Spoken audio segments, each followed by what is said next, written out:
माझे नाव रीना आहे। माझं लग्न मोठ्या घरात झालं। माझे पती राजीव यांच्या कुटुंबाचा चांगला व्यवसाय आहे। राजीव हा परतणारा आहे। आम्ही चौघांचे कुटुंब आहोत, सासरे, मी आणि राजीव। राजीव आणि पापाजी संपूर्ण व्यवसाय सांभाळतात, त्यामुळे कामावरून परतायला वेळ मिळत नाही। आता राजीव नवीन ठिकाणी नवीन काम सुरू करणार आहे। आमचे तिथे फार्म हाऊस ही आहे, म्हणूनच आम्ही दोघेही तिथे जाऊन काही दिवस राहू। फार्म हाऊसमध्ये वेळ घालवण्यासोबतच राजीव आपले कामही करत राहणार आहे। सकाळी लवकर फार्म हाऊसवर पोहोचलो। फार्म हाऊसची देखरेख करण्यासाठी एक नोकर होता। तो जवळच एका खोलीत राहत होता।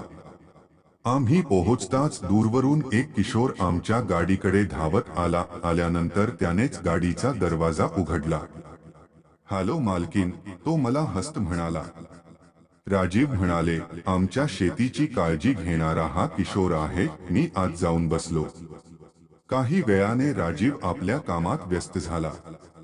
त्याने किशोरला मॅडमला फॉर्म दाखवायला सांगितले। किशोर म्हणाला, ठीक आहे सर। तो मला फॉर्म दाखवायला गेला।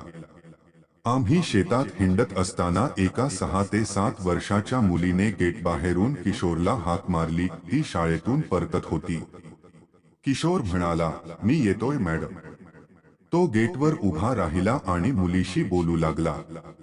मी तिच्याकडे बघितले तर ती मुलगी माझ्याकडे बघत होती। मग तो परत आला आणि म्हणाला, मॅडम तुम्ही आराम करा, मी येतो। असे बोलून तो निघून गेला। दुसऱ्या दिवशी सकाळी पुन्हा राजीव आपल्या कामासाठी लवकर निघाला। सकाळी उठलो। मला जाग येताच दारात किशोर दिसला। मी विचारले, तू इथे काय करतोस? मॅडम म्हणाल्या, मी आत्ताच चहा घेऊन आलो आहे। मी म्हणालो, ठीक आहे, इथे टेबलावर ठेव आणि निघून जा। मी आंघोळ करून स्वयंपाकघरात गेलो। किशोरही तसाच होता। माझे काही काम करत होते। मग तो माझ्याशी बोलू लागला। मी तशी मुलगी नाही की अचानक कोणी माझ्याशी बोलले आणि मी त्याच्याशी तसंच वागू लागलो। म्हणूनच मी त्याच्या बोलण्याला प्रतिसाद दिला नाही। तो इथला जुना नोकर होता, म्हणूनच मी त्याचं ऐकत होतो। तसे नसते तर कदाचित मी त्याला टोमणे मारले असते। मला इथे येऊन 2 ते 3 दिवस झाले। माझ्या लक्षात आले की तो माझ्याशी बोलायचा प्रयत्न करत होता। एके दिवशी दुपारी ती खोलीत एकटीच बसली होती। अचानक किशोर खोलीत येतो। तो म्हणतो, मॅडम मला काही विचारायचे आहे। मी काय बोलले? म्हणाल्या मॅडम, वाईट वाटू नका। मी म्हणालो, विचारा। मी तुमचा फोटो काढू का? माझ्या तोंडून काय निघाले? आत्ताच खोलीतून बाहेर जा। किशोर म्हणाला, मॅडम तुम्ही माझा गैरसमज करत आहात। माझे ऐका। मला का राग आला माहित नाही। मी म्हणालो, बाहेर जा की मी आत्ता तुमच्या सरांना फोन करू? एवढं मोठं घर आणि ते माझ्यासाठी अनोळखी होतं। वर तो असं बोलत होता। मला काहीतरी विचित्र वाटले। मला वाटलं राजीव संध्याकाळी आला तर आधी त्याला डिस्चार्ज देईन। राजीव संध्याकाळी येणार तेव्हा मी त्याला सगळं सांगितलं। राजीव ते मानायला तयार नव्हता आणि म्हणाला की हे अनेक वर्षांपासून होत आहे। त्याला एक मुलगी देखील आहे। तुमचा काहीतरी गैरसमज होतोय। मला त्याच्या मुलीबद्दल माहिती नव्हती। मी म्हणालो की अनेक वर्षे इथे एकही मुलगी आली नाही। राजीव म्हणाला, थांब, फोन करून बोलू। राजीवने किशोरला फोन केला। किशोर आल्यावर राजीव म्हणाला, काय झालं? किशोर, तुझ्या मॅडमची काहीतरी तक्रार आहे। सर, मला फक्त फोटो काढायचा होता। राजीवने विचारले, तुला फोटो का हवा आहे? किशोर म्हणाला, सर तुम्हाला माहिती आहे की मला 7 वर्षांची मुलगी आहे। त्याचा जन्म होताच त्याच्या आईचे निधन झाले आणि ती 2 वर्षांची असताना आमच्या घरात आग लागली। देवाच्या कृपेने आम्ही वाचलो, पण तिच्या आईच्या सर्व खुणा नष्ट झाल्या। सर, आईशिवाय मुलाची काळजी घेणे खूप कठीण आहे।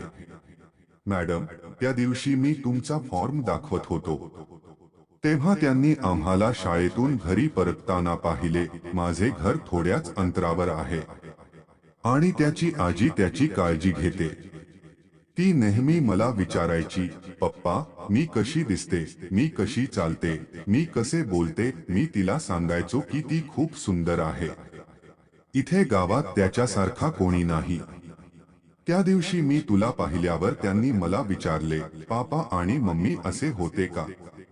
मी त्याला म्हणालो, हो असेच होते. तेव्हापासून मॅडमला भेटायचंच यावर मी ठाम होतो. ती माझ्या आईसारखी आहे, ती शाळेत जात नाही हे सगळं सांगावं म्हणून मी तुझ्याशी बोलत होतो. पण तुमचा स्वभाव वेगळा आहे. त्यानंतर आज सकाळपासून काही खाल्ले नाही. ती म्हणते की मी फोटो आणून माझ्या शाळेतील मित्रांना दाखवेन की माझी आई अशी होती. म्हणून मी म्हणालो की मी फोटो काढून तुला दाखवतो. ती म्हणाली नक्की घेऊन ये असे म्हणत किशोर ढसाळसा रडू लागला. रडता रडता तो म्हणाला, मॅडम ती लहान आहे, तिची नशीब अशी आहे, मी जन्माला येताच आई वारली आणि मला माझ्यासारखा बाप मिळाला. आम्ही मॅडमला काहीही म्हणायचो. मला कधीच साहेबांची भीती वाटली नाही.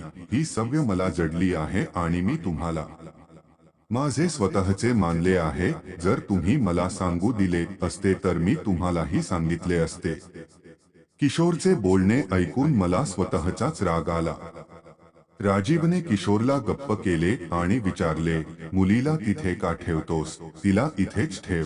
एवढे मोठे फार्म हाऊस आहे, उद्या मुलीला घेऊन या. सकाळी तो त्या मुलीला घेऊन आला आणि दुरूनच मला दाखवत होता. कदाचित तो अजूनही संकोच करत होता. मी स्वतः मुलीकडे गेलो.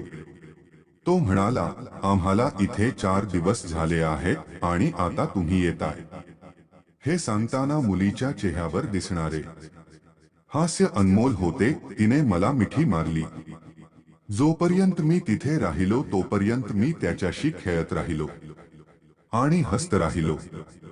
एक वेगळाच आनंद होता. आता ती माझ्यासाठी पुन्हा पुन्हा तिथे जाण्याचे कारण बनली होती.